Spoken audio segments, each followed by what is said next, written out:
we'll discuss a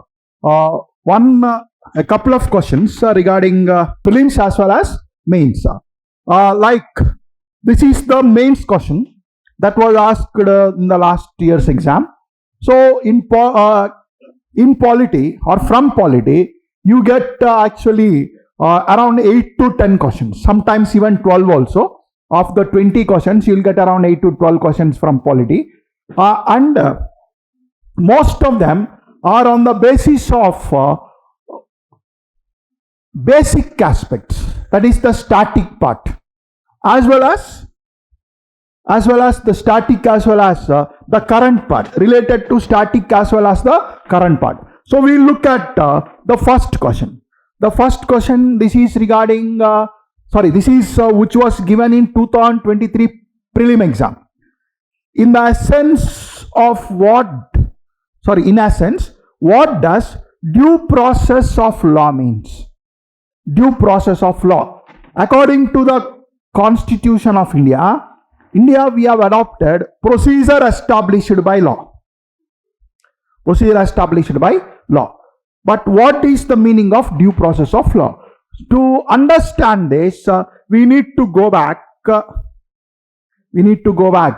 the explanation. So as I told you, we are having something called procedure established by law.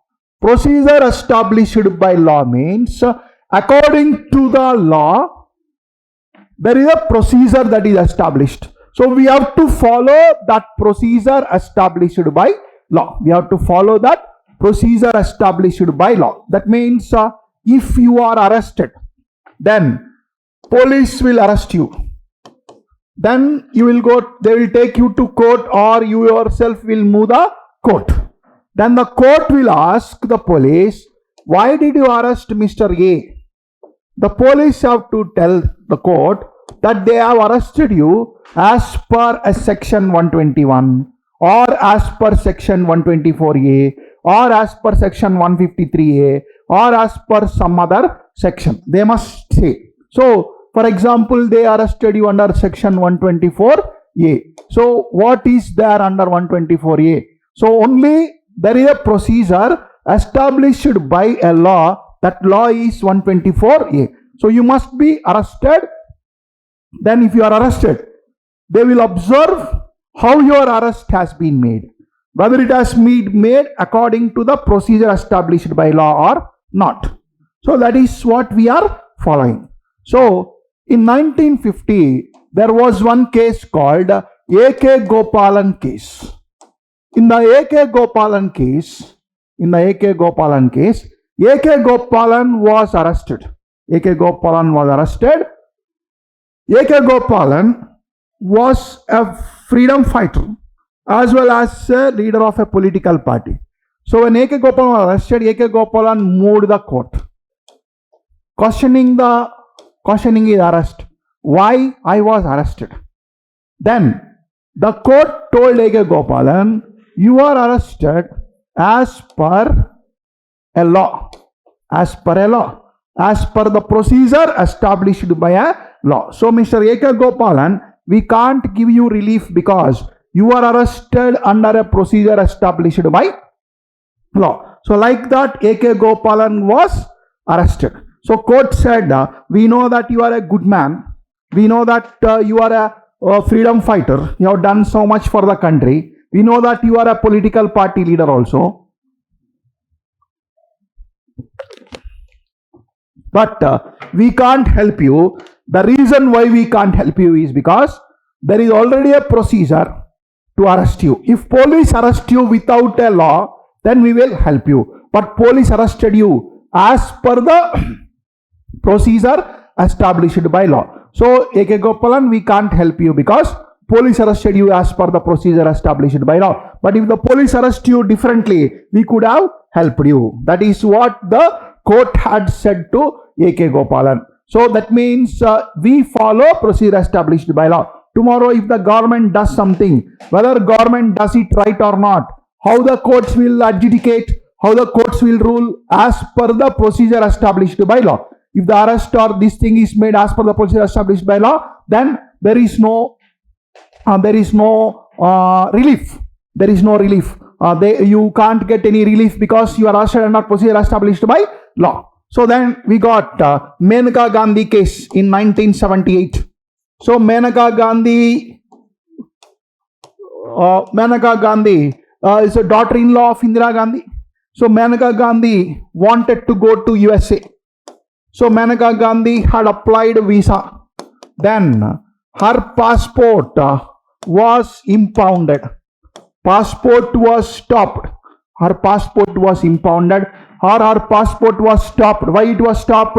Because the government, under the procedure established by law, can impound anybody's passport. Because there is a rule that according to that rule, your passport can be stopped. Like that, Menaka Gandhi was stopped. Menaka Gandhi was stopped. So if you take the judgment in 1958 Gopalan case, the government did the right thing because there is a process to stop you. There is a process to stop you. So according to that process, they stopped you. So fine. But in this case, the courts adopted due process of law. Due process of law. That means, yes, you stopped Menaka Gandhi, but what is the reason? Is she a terrorist? Does she bring bad name to the country? Then why did you stop Menaka Gandhi? What is the reason for you to stop Menaka Gandhi? So the court, not just looking at procedure established by law, the court also looked at fairness in the law. That means, because you have the rule, can you violate it? Like whatever manner you want. Can you violate the natural justice here? So that is what the courts have observed. That means there may be a law for you to arrest a person. There may be a law for you to stop a person from going to another country. There may be a law for you to prevent some person from doing anything. But in that context, in that circumstance, is this law valid or not? What you are doing is valid or not? That the courts will observe. Is it right or wrong for you to do this particular thing? That concept came later. That is called as due process of law. Now coming back to the question here. In the essence, what does due process of law mean? That means it is fair application of law. Fair application of law means, that means you are applying a law in the fairness. Whether it is right or wrong, you are not going by law. Law is there. But in your context, whether law is right or wrong. For example, there is a law which says if some people agitate against the government must punish them by arresting them and putting behind bars for about 30 days. So agitation should be stopped like that. But if the agitation is done by students because they have not received the requisite notebooks which the government should give them, but that agitation is done by students, they have not disturbed anything. Is it right or wrong? It is right. So government cannot apply the same law which will apply for agitation and destroying government properties. They will apply some law. That law can be applied against these students because students' cause is different here. So they will apply that in a fair manner. So the answer here is C. The answer here in this case is C. That is called as fair application of law. So due process of law means fair application of law. That is the answer. That is how you must assess a particular question in your exam. Then this is the main question. Discuss the essential conditions for the exercise of legislative power. Discuss the legality of repromulgation of ordinances by the governor without placing them before the legislature. So here, what are the key points here? What are the conditions for the governor to exercise his legislative powers? Discuss the legality of repromulgating of ordinances by the governor without placing them before the legislature. 250 word answer you have to write. That means you have to write a big enough answer. So, when can governor exercise his legislative power? When can governor exercise his legislative power? That you have to write, and then you have to write what is the legality of repromulgation and promulgating an ordinance again. These two things you have to write in this answer. So, exercise of legislative powers of the governor. Legislative powers of the governor means governor can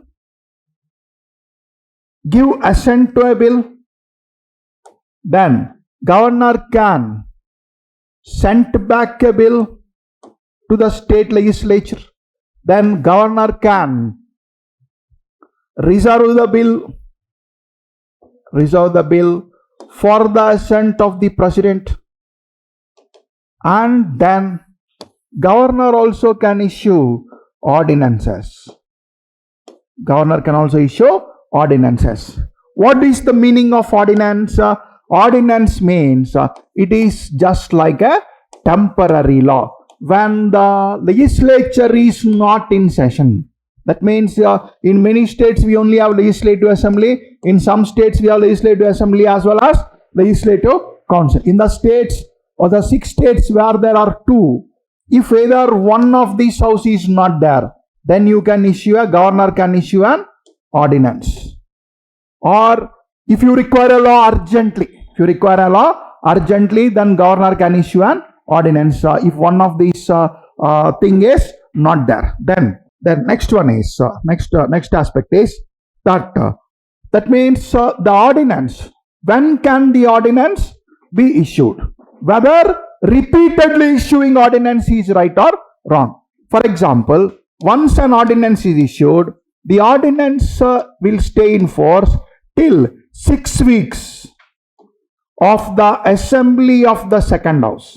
6 weeks of the assembly of the second house. Ordinance will stay in force for 6 weeks of the assembly of the second house. So, second house means whichever is the latest house. Imagine there is only legislative assembly. 6 weeks after the legislative assembly is assembly. For example, take the case where there is only legislative assembly. Like ordinance is issued by the governor on January 1st. On January 4th, legislative assembly, in that state only legislative assembly is only there.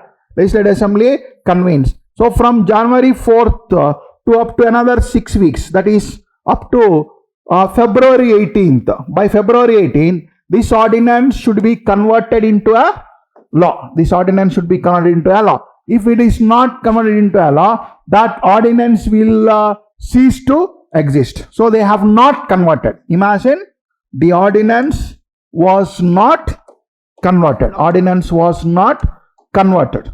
So ordinance was not converted means the ordinance will cease. By which date I told you? By February 18. So the assembly session is over by February 28. Then on March 1st, what the governor is doing? Governor is issuing the ordinance on the same subject once again. Governor is issuing the ordinance on the same subject once again. So again the governor is issuing the ordinance on the same subject. So is it right? To issue ordinance on the same subject again and again? Is it repeated issuance of ordinance on the same subject is good or bad? That is what the discussion is here. So what happened is, so repeatedly they are issuing the ordinances. Repeatedly the government is issuing the ordinances. So when repeatedly the government is issuing the ordinances, the court said that in the R.C. Cooper case, D.C. Wadhwa case, in these cases, the court said that repeated issuance of ordinance on the same subject, that is repeated issuance of ordinance on the same subject is nothing but violation of the Constitution. Is nothing but violation of the Constitution. Repeated issuance of ordinance on the same subject is nothing but violation of the constitution. That means you are just violating the constitution if you are issuing an ordinance repeatedly on the same subject. In what happened was in BR from 1970 to 1985 or something, they issued ordinance 256 times on the same subject. Ordinance was issued 256 times on the same subject. So repeated issuance of ordinance on the same subject is nothing but it is completely wrong. That is what the court said in this particular case. So repeated issuance of ordinances is completely wrong. And the ordinance power also is subject to judicial review. Ordinance power also is subject to judicial review. That means judiciary can review whether an ordinance that is issued is right or wrong. For example, today the President of India issued an ordinance regarding Delhi case. The case is going on in the courts. And in the courts, the court is examining the ordinance power of the ordinance power of the president. That means courts can also observe. Courts can also discuss the ordinance power of the president. That means repeated issuance of ordinances is not perfectly right, is not correct. That is what the court is clear in this particular aspect. In the Krishna Kumar case also, the court had struck down several ordinances issued by the government. That means the ordinances that were issued were actually cancelled. Why they were cancelled? Because the court said there is no urgent need for issuing these ordinances. So court clearly said that there is no urgent need for issuing this ordinances. So since there is no urgent need for issuing these ordinances, the court has cancelled the ordinances issued by the governors. So that is how ordinance power is being misused. So for this answer, how you should write an answer for here? So I just explained to you about the ordinance power. So discuss the legality of repromulgation of ordinances without placing them before legislature. So here you must write the Constitution wanted this ordinance power. The point should be the Constitution wanted this ordinance power to be used when there is an urgent need. When there is an urgent need and you can't convene the assembly urgently, so immediately a law has to be issued. But law has to be made by whom? Law has to be made by the legislature. So here the legislature is not there. So since legislature is not there, so here legislature is not there. So what you are doing? You are using the office of the governor and getting ordinance. So only then you have to use this ordinance power. It is an extraordinary power.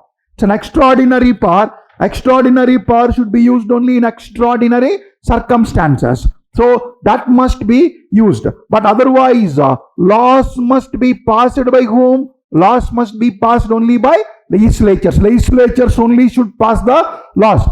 Only when there is an urgent need, you must issue an ordinance. That is what the courts have clearly said in the Krishna Kumar case. The courts have clearly said in this particular aspect. So urgent requirement only is the necessity to issue an ordinances. So the Krishna Kumar case, which I just told you, the courts cancelled the ordinance issued by the governor. So you have to say that it is illegal to repromulgate the ordinance a number of times. 2 or 3 times it is fine, but quote themselves, quote the case, R.C. Cooper case, quote the D.C. Wadhwa case, quote the Krishna Kumar case, and that is how you must complete your answer regarding this. And essential conditions for the exercise of legislative powers. When can he exercise the legislative powers? There you can write a point that president, governor should reserve a bill for the president when that particular bill is threatening the powers of the High Court.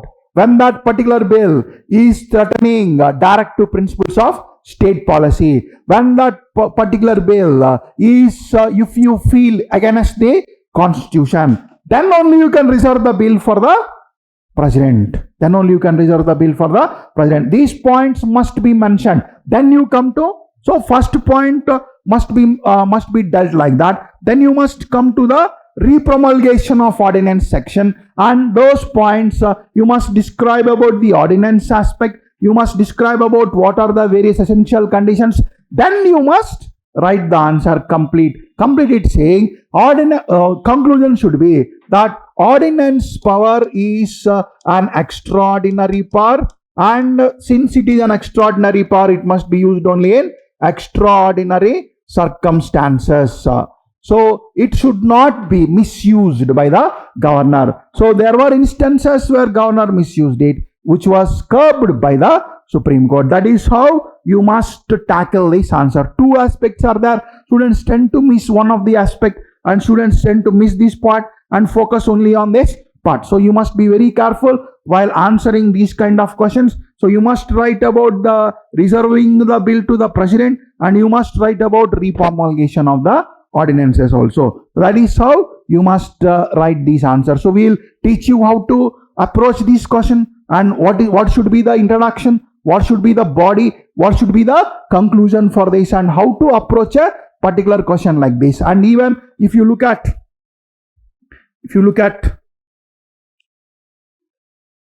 the prelim question also, here also this question requires a lot of understanding with examples. Of A.K. Gopalan case you must understand, then Menaka Gandhi case you must understand, what is the interpretation of the courts you must understand. Then only you can come to the conclusion, because so many students answer this question, this option and this option. In some case you will find A or C, but here A also is correct only, but exactly correct is C only. That is fair application of the law.